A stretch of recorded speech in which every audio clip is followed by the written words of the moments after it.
Olá, sou Fernando Koyanagi e hoje vou contar uma história para vocês de um aluno. Na verdade, é de um aluno muito especial e graças a Deus eu já tive muitos alunos especiais, alunos muito criativos. E na verdade eu estava aqui, isso aconteceu, essa história que eu vou contar para vocês aconteceu há mais ou menos uns 10 anos atrás, né?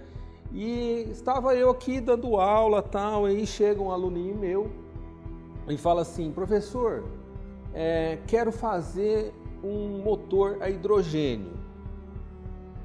Aí eu falei assim para ele: Giovanni, aqui a gente tem um monte de motor, ó, serve motor de passo, tudo motor elétrico, é tão bom porque ó, não suja nada, não tem perigo de pegar fogo, vamos trabalhar com esses motores que tem aqui? Não, sabe o que é, professor? Eu fiquei andando na escola e eu vi que vocês têm um motor de roçadeira e a gasolina e tá lá jogado, né, no meio do mato ali. Você não dá esse motor para mim, professor? Você não me dá esse motor? Aí eu falei: traz ele aqui, vai lá e traz ele aqui, deixa eu ver.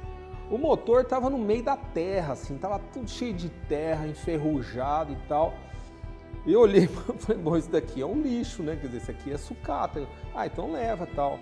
Um mês depois, esse menino chegou para mim: professor, eu já consegui fazer esse motor, eu recuperei esse motor, ele está funcionando já a gás de cozinha.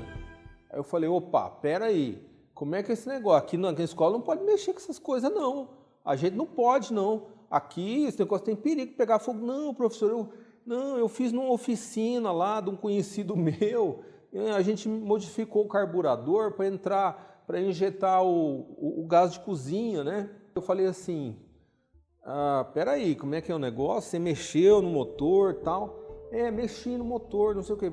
Então tá. Aí eu fiquei curioso, eu fui lá na oficina ver, chegou lá na oficina, bujãozinho de gás, esses de camping, né? E foi lá, puxou a cordinha e o negócio estava funcionando. Mas o que eu fiquei espantado é que o motor estava tão detonado e ele recuperou o motor. Primeiro ele fez funcionar a gasolina, ele falou: agora eu vou fazer com gás de cozinha. Ele falou assim: agora, Fernando, é o seguinte, eu preciso das mangueiras e dos manômetros que eu vou conseguir injetar o hidrogênio lá, né? Aí eu falei: mas Giovanni, pelo amor de Deus, onde nós vamos comprar esse hidrogênio? Eu voltei de lá da oficina e esqueci dessa história. Falei: deixa pra lá, né? Eu não vou incentivar meu aluno a ficar mexendo com esses negócios perigosos e tal. E aí o tempo passou e um dia eu fui comprar ferramenta lá naquela rua em São Paulo, chama Florencio de Abreu. Eu estava lá na Florencio de Abreu e tal, e eu procurando ferramenta aqui e ali. Aí daqui a pouco me liga esse aluno: ô Fernando, onde você tá? Eu falei: cara, eu tô na Florencio de Abreu. Pô, você não podia comprar os manômetros aí pra gente? Bom, aí eu tava lá em São Paulo, fiquei pensando: puxa vida, né? Esse menino tá mexendo tanto o saco com esse negócio. Será que eu vou? Pô, aí sabe, bate uma coisa assim, né? Até uma culpa assim, né? Falei: poxa, se eu não vou, o menino tá com tanta vontade, será que eu não vou apoiar esse menino, né? Eu vou impedir ele já mostrou para mim que ele sabe desmontar motor, que ele conserta motor, que ele transforma motor em gás de cozinha.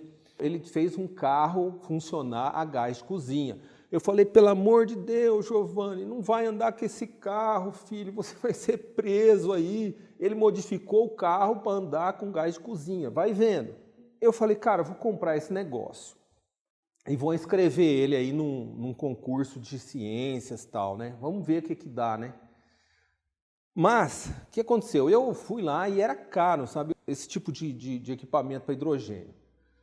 E depois, ainda descobri que tinha outro problema: como conseguir comprar o hidrogênio. Não estava querendo vender e falou assim, queria saber por que eu queria até a minha inscrição do MEC, saber se eu era uma escola mesmo, se eu estava inscrito oficialmente no MEC, porque a gente queria participar desse campeonato de ciências aí, né, desse concurso de ciências, promovido por uma universidade estadual. Mas aí veio um medo, né? A gente estava conversando, eu falei: Giovanni, Como é que você vai saber qual que é a pressão que você tem? Aí ele chegou para mim com um monte de cálculo, que olha, Fernando, que a pressão entra para cá, aqui a gente reduz ela, reduz uma vez, reduz pela segunda vez e tal, e ele me provou por A mais B que o negócio ia funcionar. Só que eu falei assim, Giovanni, é o seguinte, cara, e se o negócio explodir? Eu não sabia o que eu fazia, se eu deixava... Aí eu tinha comprado, imagina a minha situação, eu fiquei preocupado, ó. Eu estava com um cilindro pequeno de hidrogênio e um dia, cara, eu estava com esse cilindro, vou contar o que eu fiz, tá? Eu peguei o cilindro e falei, deixa eu dar uma abridinha aqui para ver se esse negócio tem cheiro, como é que é esse negócio de gás aqui, né? Cara, no que eu girei assim, a válvula um pouquinho, o treco fez um barulho doido, eu fechei na hora, eu falei, minha Nossa Senhora, assim, a pressão que é armazenada em hidrogênio é um negócio assustador, é 100 e poucos quilos. Eu falei, meu Deus, eu tenho uma bomba aqui em cima da minha mesa. Aí eu fiquei com mais medo ainda, né? Aí eu falei, cara, o que eu vou fazer para garantir a segurança desse menino? Eu fiquei pensando, aí eu chamei o pai dele, falei assim, ó, é o seguinte, seu filho quer fazer isso, tal, eu tenho medo que esse negócio explode, e é o seguinte, eu chamei o comandante do corpo de bombeiro, porque eu quero que ele me explique como que queima hidrogênio e tal. Aí o comandante do corpo de bombeiro aqui da minha cidade, ele chegou para mim e falou assim, Fernando, eu não tenho ideia como queima o hidrogênio, a gente não sabe, a gente nunca viu. O bombeiro não sabe, e agora? Aí o Giovanni, meu aluno, chegou e teve uma ideia. Fernando, vamos colocar uma ponteira de acetileno, aquelas canetas de acetileno assim, de solda de acetileno, a gente põe na ponta da mangueira, a gente solta um pouquinho de hidrogênio e põe o isqueiro na frente e vê como é que esse negócio queima. Vamos entender isso. A gente fez aqui do lado desse laboratório, aqui bem do lado, aí a gente comprou umas luvas daquelas de solda que vem até aqui, capacete com viseira, a gente se protegeu porque a gente não sabia que jeito queimava o hidrogênio. A gente estava aqui e ligamos, a gente teve que reduzir, porque a pressão do hidrogênio ela é muito grande. A gente reduziu 2 vezes com 2 manômetros e o Giovanni foi lá e pôs fogo. Rapaz, confesso, a hora que ele abriu o negócio, eu não estava perto do Giovanni, eu estava a 50 metros para trás, porque eu falei, cara, se esse negócio explodir, eu não quero estar perto, entendeu? Aí, os bombeiros também, os bombeiros já com os extintor, tudo na mão, assim, porque eles também não sabiam como que esse negócio queimava. Aí ele jogou fogo no negócio, não aconteceu nada. Aí ele falou, mas pô, não está queimando, pô. Esse negócio não está queimando, e ficava fazendo um barulhinho. Ficava fazendo esse barulhinho, mas a gente não via fogo nenhum.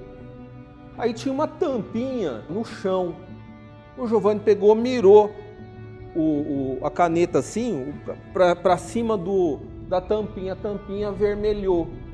Significa que tinha fogo, mas era uma chama invisível. Olha o perigo. O negócio queima invisível, você não vê o fogo. Aí a gente ficou mais tranquilo, né? Eu fiquei tranquilo porque o negócio não explodiu e a gente marcou para um outro final de semana. Por quê? Porque o Giovanni, com base nessa queima, ele ficou pensando assim, bom, se tem tanto de pressão nesse manômetro, tanto nesse manômetro aqui, se eu fizer tanto, aí começou a fazer as contas de novo, os cálculos que eu nem sabia, eu nem entendia desse negócio de queima, isso foi uma coisa dele. E detalhe, sabe que hora que eu fiz isso? Sábado, 2 horas da tarde, quando não tinha ninguém na escola, porque eu falei, meu, se esse negócio explodir, não quero ninguém perto para machucar ninguém, né?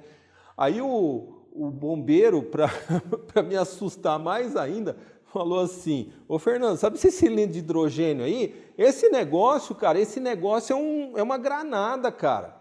Isso aí é uma granada, isso aí se cair no chão, se esse negócio arrebentar, isso vai estilhaço para todo lado. Eu falei, minha Nossa Senhora, olha que eu já estava quase arrependido, né, de ter feito isso. Aí, num outro sábado, o Giovanni acertou tudo tal e falou assim, ô Fernando, é o grande teste então, vamos fazer assim.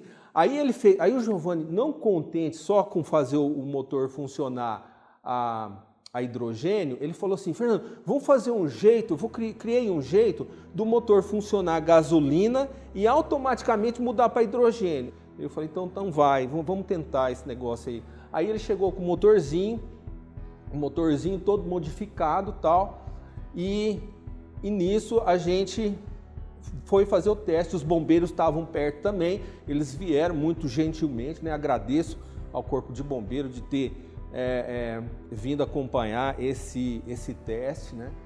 E aí, beleza, falei, então vamos fazer isso, vamos ligar esse motor. E ele foi lá e pá, puxou a cordinha, o negócio começou a funcionar a gasolina. Funcionou a gasolina, aí o caninho onde ficava a gasolina foi baixando, aí pum, entrou automaticamente hidrogênio. E o motorzinho continuou funcionando em hidrogênio. E o que é legal, o que é muito bacana, é que sabe o que sai no escape? Sai H2O, ou seja, sai vapor de água. Porque você tem o hidrogênio, quando ele queima com oxigênio, forma o quê? Vapor de água, né? Então assim, gente, por que eu estou contando essa história para vocês, né? Eu acredito o seguinte, que quando a gente tem um curso, quando a gente tem um curso de robótica, de eletrônica e tal, você atrai mentes criativas, sabe? Hoje o Giovanni, ele está fazendo engenharia mecânica, de vez em quando ele me liga que ele tem uma ideia aí, eu tenho uma ideia, e aí ele vem e discute comigo a ideia, né? Até hoje eu mantenho um contato com ele. Às vezes a gente, né, como professor, a gente quer impedir o aluno de fazer uma coisa. Eu queria impedir esse aluno de fazer esse motor. Eu falei, não faça isso, não sei o quê. Mas ele insistiu tanto e para mim foi uma lição. Para mim foi uma lição porque acho que o medo impede a gente de avançar. Então, assim, quem quer ser inovador, quem quer criar coisas novas, não pode ter medo, né?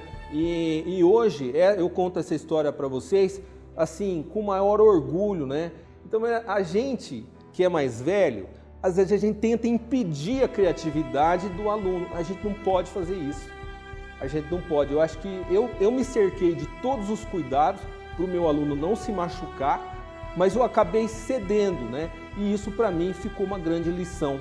Eu não quero nunca mais ser alguém que vai impedir o meu aluno de fazer alguma coisa, né? E eu acho que essa é uma mensagem que todos vocês têm que pensar um pouquinho, se vocês às vezes não impedem a criatividade das pessoas que estão em volta de você. Eu acho que eu não consegui impedir com que ele fizesse o motor a hidrogênio pela insistência dele, mas se ele não fosse muito insistente, eu teria barrado. Eu teria barrado pelo cuidado, eu não quero que machuque aluno nenhum.